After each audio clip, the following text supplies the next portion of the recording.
আমরা সেই মিছিলকে স্বাগত জানাই। বাজিতপুরের সাবেক এমপি মামুনের মঞ্জুয়ের পুত্র মামুনের নেতৃত্বে মিছিল এসেছে, সেই মিছিলকে আমরা স্বাগত জানাই।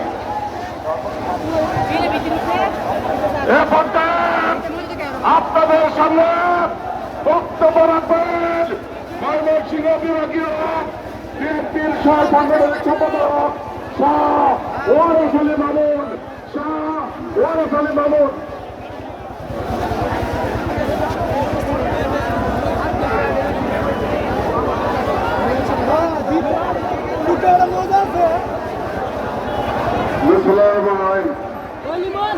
আজকের এই ঐতিহাসিক স্মরণ সভার বিপ্লবী সভাপতি,